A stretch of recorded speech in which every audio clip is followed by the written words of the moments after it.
Hello बच्चों, मैं नितेश श्रीवास्तव आपका स्वागत करता हूं ध्रुव कॉमर्स एकेडमी में, a place where innovation happens. आज का वीडियो स्टार्ट करने से पहले, टॉपिक स्टार्ट करने से पहले ही ज़रूरी है कि मैं आपको टाइप ऑफ बिजनेसेस के बारे में बता दूं, समझा दूं। देखिए, बिजनेस 3 टाइप के होते हैं। पहला है सोल प्रोप्राइटरशिप, जिसमें एक व्यक्ति अपनी कंपनी स्टार्ट करता, बिजनेस स्टार्ट करता, चलाता है, जो आपने 11th में पढ़ा था। दूसरा है पार्टनरशिप बिजनेस, जो आपने 12th में पढ़ा है या पढ़ रहे हैं, जिसमें 2 या 50 लोग मिलकर एक कंपनी स्टार्ट कर लेते हैं। तीसरा है कंपनीज। कंपनीज में कंपनी कई टाइप की होती हैं। हम लोग अभी जॉइंट स्टॉक कंपनी की बात कर रहे हैं। कंपनी कितने टाइप की होती हैं, कंपनी क्या होती हैं, इसके बारे में हम लोग एक अलग से वीडियो बनाएंगे। इस वीडियो में डालूंगा तो वीडियो लंबा हो जाएगा, आप लोग टाइमिंग देख के भाग जाओगे। ठीक है, तो इसलिए थोड़ा थोड़ी रखते हैं हम लोग। तो हम लोग जॉइंट स्टॉक कंपनी की बात कर रहे हैं। जॉइंट स्टॉक कंपनी वो कंपनी होती है जो अपनी कैपिटल को छोटे छोटे हिस्सों में डिवाइड कर सकती है और उन हिस्सों को आम जनता में इशू कर सकती है, बेच सकती है। जैसे आपको कंपनी स्टार्ट करने के लिए 1 करोड़ रुपए की ज़रूरत है, 50 लाख आपके पास है, 50 लाख रुपए आपको और चाहिए। तो आप क्या करोगे, इस 1 करोड़ की कैपिटल को हिस्सों में डिवाइड कर लो, इक्वल हिस्सों में। जैसे हमने 10 रुपए का एक हिस्सा बनाया, ठीक है, तो हमारे टोटल हिस्से हो जाएंगे 10 लाख। अगर 10 लाख हिस्से हम लोग बेच दें, 10 रुपए का एक है तो 1 करोड़ रुपए इकट्ठा हो जाएगा। अब 50 लाख तो आपके पास है, तो आपने आधे हिस्से अपने पास रख लिए, 5 लाख हिस्से अपने पास रख लिए, और 5 लाख हिस्से आप जनता में बेच सकते हो।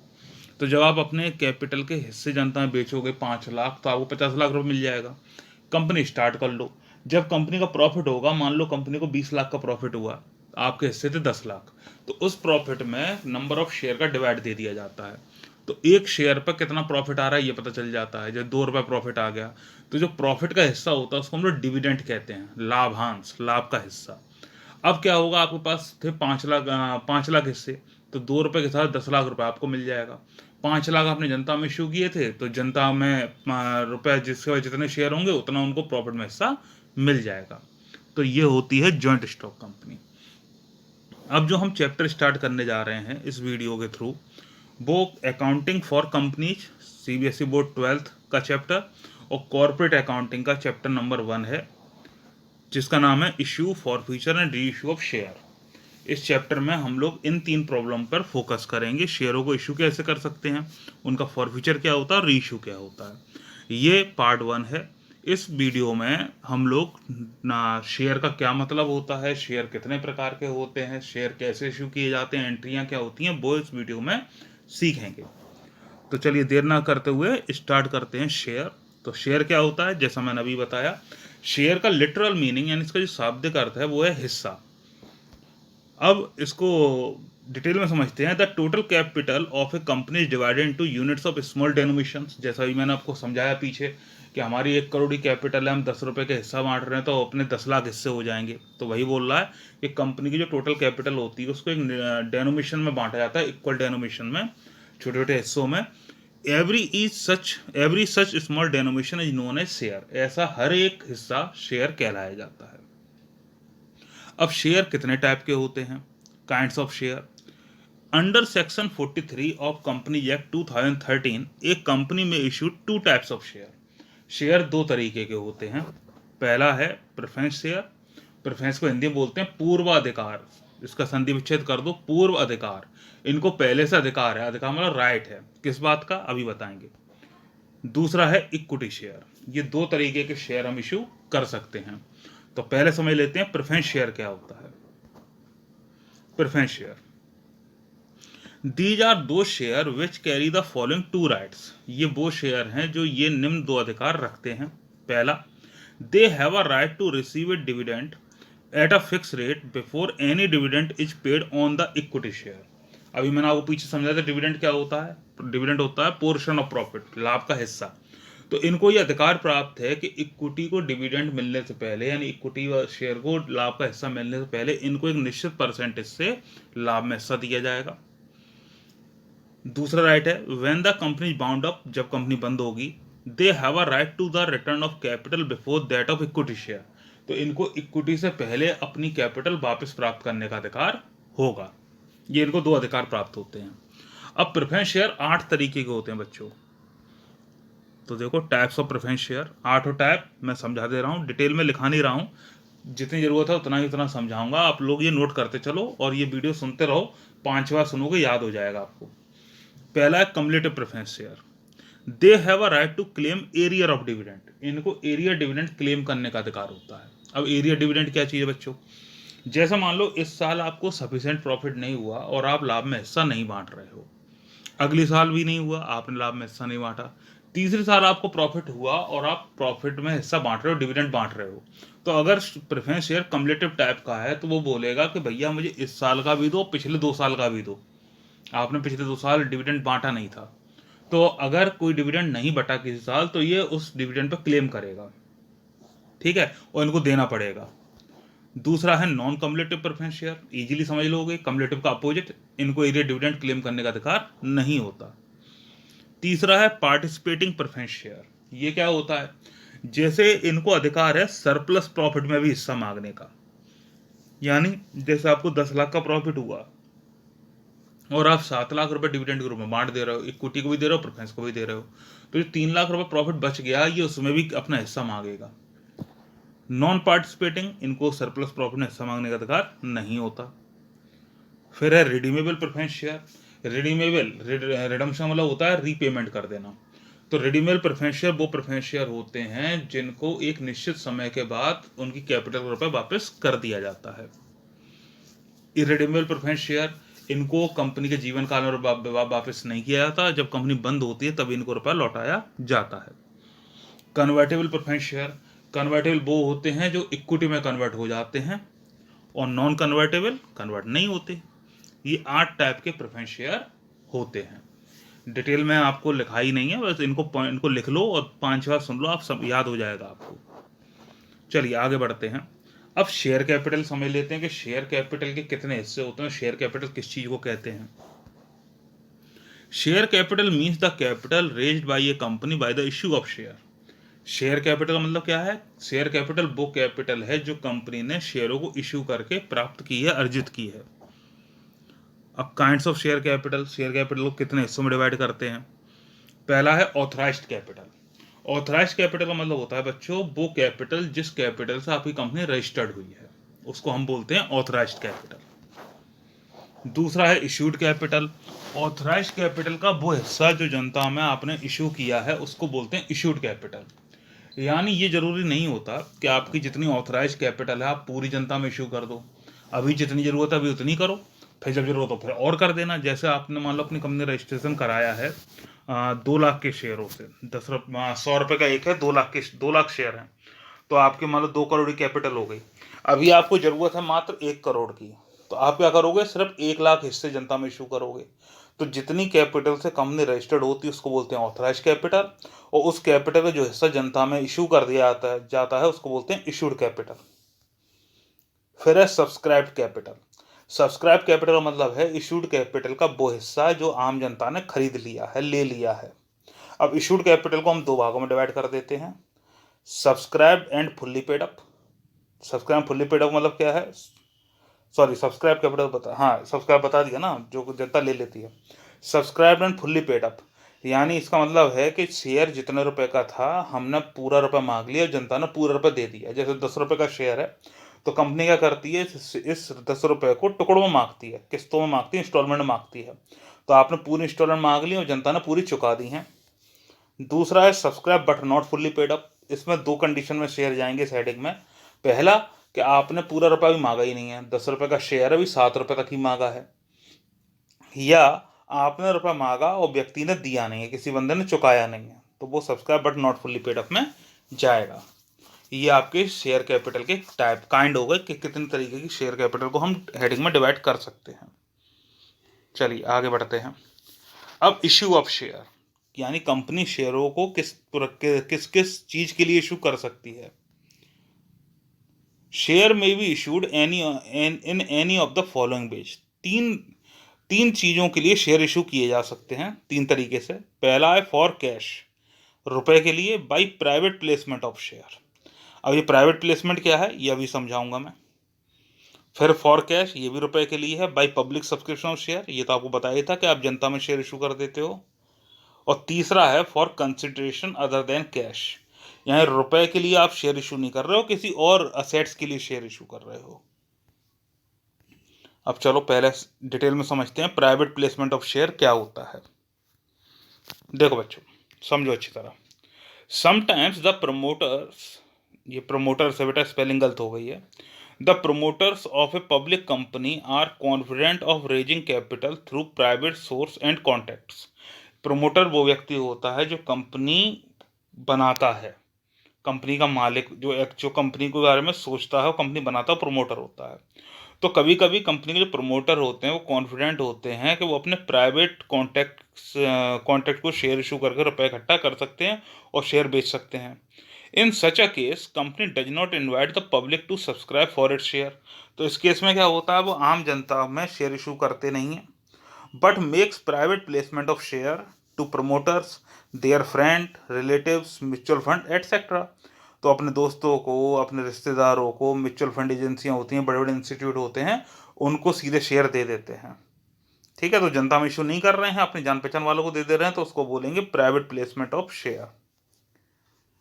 In case of private placement of share, the allottee will not sell their share for a minimum period of 3 years from the date of allotment। इस केस में क्या होगा कि जिसको हमने शेयर दिए हैं वो 3 साल तक अपने शेयर बेच नहीं सकता किसी और व्यक्ति को। स्वेट इक्विटी शेयर, ये भी प्राइवेट प्लेसमेंट का ही एक टाइप है। अब ये स्वेट इक्विटी क्या होते हैं वो सुनो बच्चों। Sweat equity shares means equity share issued by the company to its employees और डायरेक्टर्स। स्वेट इक्विटी शेयर का मतलब है कि कंपनी अपने शेयर अपने एम्प्लॉयज को या डायरेक्टर को इशू कर रही है एट अ डिस्काउंट पर, और for consideration other than cash, for providing know how और मेकिंग अवेलेबल इंटेलेक्चुअल राइट। या किसी ऐसे एम्प्लॉय को शेयर दे रहे हो जो आपको कोई टेक्निक सिखा रहा है या आपकी कोई इंटेलेक्चुअल प्रॉपर्टी बना रहा है, जैसे पेटेंट हो गया या कॉपीराइट, आप बना कोई किताब लिखवा रहे हो उससे, तो उसको आप एक स्वेट इक्विटी शेयर दे सकते हो उसके काम के बदले में। सच share can not be resold bye there holder with in a period of 3 year. वही पीछे वाला ही पॉइंट है कि ये भी 3 साल तक अपने शेयर इशू नहीं कर सकते, मतलब किसी और को बेच नहीं सकते। एक और तरीका है प्राइवेट प्लेसमेंट का, एम्प्लॉय स्टॉक ऑप्शन प्लान। अब ये प्लान क्या है वो सुनो बच्चों। Employee stock option means the option, आप एम्प्लॉय स्टॉक ऑप्शन का मतलब है कि एक ऑप्शन दे रहे हो given to the whole time director, officer and employee right to purchase और subscribe at a future date. यानी आप उनको ये ऑप्शन दे रहे हो कि भविष्य में इतनी तारीख को शेयर आएंगे और आपको अधिकार पहले है कि आप शेयर खरीद लो। The security offered by the company at predetermined price, इसकी प्राइस होती है प्री डिटरमाइंड होती है, which usually is lower than the market price, जो मार्केट प्राइस से हमेशा ज़्यादातर कम ही होती है। अब आगे नंबर 2 पर पब्लिक सब्सक्रिप्शन ऑफ शेयर, यही हमारा टॉपिक है और इसी टॉपिक को हम लोगों को इस चैप्टर में सीखना है। अब इसका सीक्वेंस समझ लो कि जब पब्लिक में शेयर इशू किए जाते हैं तो सीक्वेंस क्या रहता है। सीक्वेंस ए, नंबर 1, ये नोट कर लेना बच्चों, इन्हीं सीक्वेंस से एंट्री बनाना सीखेंगे हम तुम। पहला सीक्वेंस है application money received and transferred, यहाँ 2 एंट्रियाँ जुड़ गई, पहले रिसीव की फिर ट्रांसफर की। उसके बाद allotment due and received, allotment को ड्यू करोगे, मांगोगे, फिर रिसीव करोगे, फिर first call due and receive, और फिर final call due and receive. ये 4 सीक्वेंस हैं, इन चारों सीक्वेंस को याद कर लो तो एंट्री बनाना सीख जाओगे इजीली। अब ये क्या होते हैं वो मैं डिटेल में थोड़ा समझा देता हूँ आपको। जैसे आपने शेयर मार्केट में, स्टॉक मार्केट में अपने शेयर बेचने के लिए लिस्ट करा दिए, तो क्या होगा, जनता सबसे पहले आपको एप्लीकेशन देगी। अब ये 10 रुपये का शेयर है, आप जनता से कह रहे हो कि भैया हमें 3 रुपया एप्लीकेशन साथ दे दो एक शेयर का। जैसे किसी को 1000 शेयर चाहिए तो वो 3000 रुपये देगा, किसी को 200 शेयर चाहिए तो वो 600 रुपये देगा। तो आप जनता से कह रहे हो हमें एप्लीकेशन दो और एक शेयर के लिए 3 रुपया भी दे दो। तो सबसे पहले कंपनी को एप्लीकेशन का रुपया मिलता है, फिर कंपनी क्या करती है, उसको कैपिटल में ट्रांसफ़र करती है, चूँकि जो एप्लीकेशन है वो कैपिटल का हिस्सा है तो कैपिटल में ट्रांसफ़र करती है। जब एप्लीकेशन आ जाती हैं तब आप लोगों को बताते हो कि किन किन को आप शेयर दे रहे हो, तो उनसे आप बोलते हो कि 3 रुपये दे दिया है, अब 3 रुपये और दे दो और शेयर ले लो। तो आप इसको बोलते हैं अलॉटमेंट करना। तो पहले अलॉटमेंट मांगा जाएगा और फिर रिसीव किया जाएगा। अब आपने 6 रुपये मांग दिए, 4 बचा है, आप जनता से कह रहे हो कि 2-2 रुपये करके 2 बार में दे देना। तो जब अलॉटमेंट के बाद पहली बार रुपया मांगा जाता है तो उसको फर्स्ट कॉल बोलते हैं, अंतिम बार मांगा जाता है तो फाइनल कॉल बोलते हैं। कॉल पर कोई रोक नहीं है, आप 2 बार में, 3 बार में, 4 बार में, जैसी आपकी ज़रूरत हो उस हिसाब से मांग सकते हो। तो कॉल 1 भी हो सकती है, 2 भी हो सकती हैं, 3 भी हो सकती हैं, 4 भी हो सकती हैं। अगर 2 बार मांग रहे हो तो फर्स्ट एंड फाइनल कॉल हो जाएगा, फर्स्ट कॉल पे फाइनल कॉल। 2-3 बार मांग रहे हो तो first call, second call, third call हो जाएगा। तो जैसा हो वैसी एंट्री बन जाएंगी। अब देखो, एंट्री बनाना बहुत ईजी है। एंट्री लिखवाने से पहले, दिखाने से पहले मैं आपको देखो बनाना सिखाता हूँ बिल्कुल सिंपल तरीके से। एप्लीकेशन मनी रिसीव्ड, जब रुपया रिसीव्ड होगा तो बैंक में जाएगा। बैंक असेट से डेबिट बैलेंस है, डेबिट को डेबिट करते हैं। अगर आप एडवांस रूल नहीं जानते हो तो ब्रह्मास्त्र ऑफ अकाउंटिंग करके अपना वीडियो डाला हुआ, उसको देख लो अच्छी तरह से। उसको देखे बिना आपको समझ में नहीं आएगा, उसको जरूर देखना और समझना है। तो एप्लीकेशन मनी रिसीव्ड, तो बैंक बढ़ रही है तो बैंक अकाउंट DR। और 2 में दिखाना है किस चीज़ का रुपया आ रहा है बैंक में, टू शेयर एप्लीकेशन। फिर क्या है, ट्रांसफर्ड, एप्लीकेशन ट्रांसफर करना है कैपिटल में। तो एप्लीकेशन मिली तो आपने CR किया, ट्रांसफर करोगे तो DR हो जाएगा।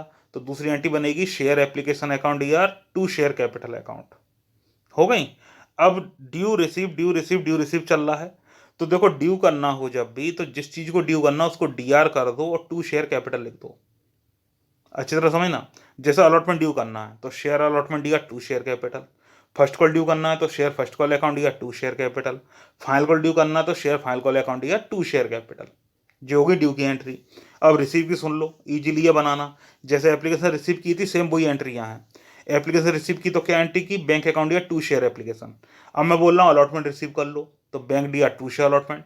फर्स्ट कॉल रिसीव कर लो, bank DR to share first call. Final call receive कर लो तो bank DR to share final call. हो गई एंट्रियां।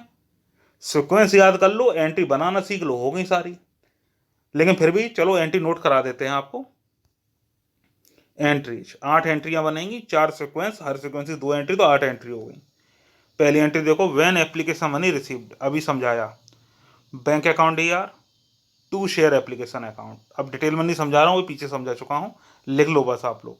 नरेशन बनेगी ये, ब्रैकेट लगाएंगे, एप्लीकेशन मनी रिसीव्ड ऑन, मान लो 10,000 शेयर इशू कर रहे हो तो on 10,000 share at the rate of, मान लो 2 रुपये मांग रहे हो, 2 रुपीज पर शेयर, तो 20,000 रुपये आ जाएगा, ऊपर डाल देंगे 20,000 रुपया।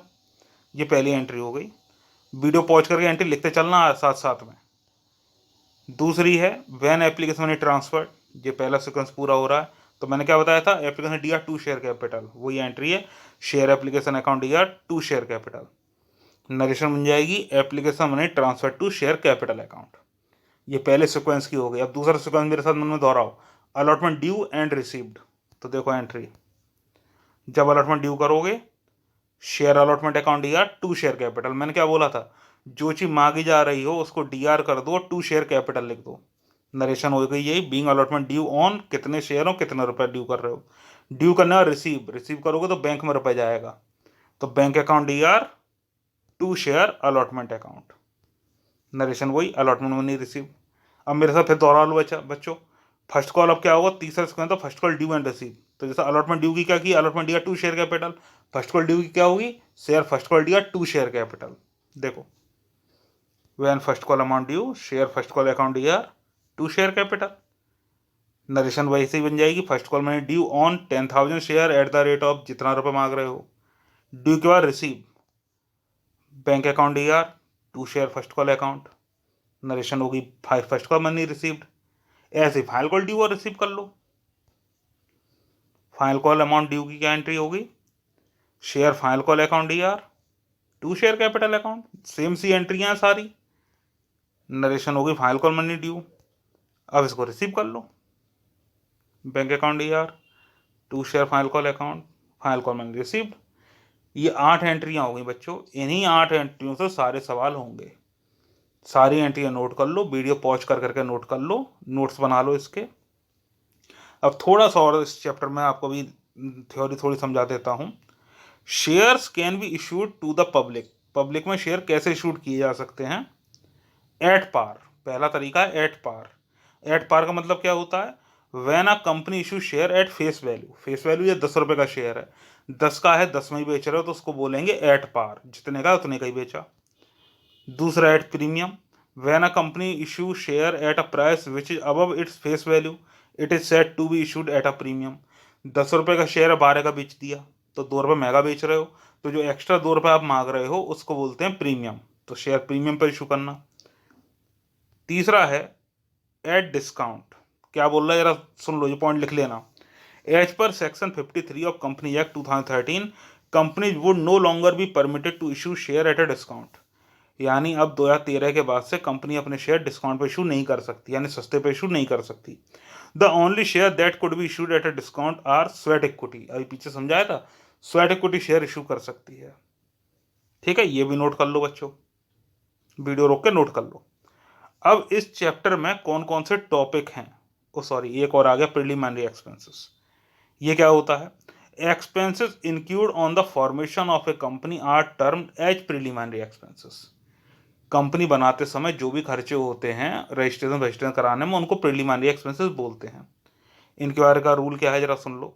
As per accounting standard 26, preliminary expenses are to be written off in the year in which they are include. Accounting standard 26 कहता है कि जिस साल प्रिलिमिनरी एक्सपेंसेस हुए हैं उसी साल उनको राइट अप कर दो, खत्म कर दो। They should be return of first from security premium. अगर आपने शेयर महंगे बेचे हैं, प्रीमियम पर बेचे हैं, तो पहले प्रीमियम में से इसको काट लो। And in its absence from statement of P&L in the same year. अगर सिक्योरिटी प्रीमियम नहीं है तो इसको P&L में ट्रांसफर कर दो। जॉइंट स्टॉक कंपनी P&L को P&L नहीं बोलते, स्टेटमेंट ऑफ P&L बोलते हैं। ये टॉपिक हैं जो हम इस चैप्टर में कवर अप करने वाले हैं। ये भी टॉपिक नोट कर लो, हर टॉपिक का 1 या 2 वीडियो बनाएंगे और आपके पूरे टॉपिक कवर अप हो जाएंगे। इससे अच्छा क्या होगा कि आप टॉपिक वाइज पढ़ोगे जब, तो अगर मान लो कोई टॉपिक क्लियर नहीं हो रहा तो सिर्फ उसी टॉपिक का वीडियो देख लो, उसी से रिलेटेड क्वेश्चन पूछ लो, तो आपको समझ में आ जाएगा। ये टॉपिक है पहला, issue of share at par and premium. हम लोग इश्यू ऑफ शेयर का वीडियो बनाएंगे जिसमें पार पर और प्रीमियम पर शेयर इशू कर रहे हो तो एंट्री कैसे करते हैं। दूसरा है share issued for consideration other than cash. Share अपन लोग कैश के बजाय और किसी चीज़ के लिए इशू कर रहे हैं, किसी असेट्स के लिए इशू कर रहे हैं। फिर calls in arrear, calls in advance. अब ये क्या होता है, ये जब टॉपिक पाएगा तब समझाएंगे। आप लोग नोट कर लो ये टॉपिक, ये टॉपिक नोट कर लो। अब इसके आगे न्यूमेरिकल स्टार्ट होंगे। ठीक है, तो थ्योरी इतनी ही है इस चैप्टर से रिलेटेड, इंपॉर्टेंट थ्योरी। अब हम लोग न्यूमेरिकल स्टार्ट करेंगे और ये 5 टॉपिक हैं आपके। पाँचवें टॉपिक में 3 टॉपिक अलग से आ जाएंगे, यानी 8। तकरीबन 12-13 वीडियो में हम ये कवर अप कराने की कोशिश करेंगे पूरा, और आपका शेयर पूरा कंप्लीट हो जाएगा। और बीकॉम 3rd ईयर वालों, आपके लिए तो बहुत इंपॉर्टेंट है, इसी से रिलेटेड सारे चैप्टर हैं। ठीक है, और 12th वालों आपके लिए इससे रिलेटेड अगला चैप्टर है डिवेंचर, इसलिए इसको ढंग से समझना है। तो चलो बहुत जल्द मिलते हैं अगले वीडियो में। समझ में आया कि नहीं आया, नीचे वीडियो कमेंट सेक्शन में जरूर बताना। कमेंट कर दिया करो, पता तो चले तुम्हें समझ में आ रहा है कि नहीं आ रहा है, कोई कमी हो तो मैं उसको दूर करूं। ठीक है, तो कमेंट करना, लाइक करना, शेयर करना। मिलते हैं जल्दी ही अगले वीडियो में, तब तक पढ़ते रहो।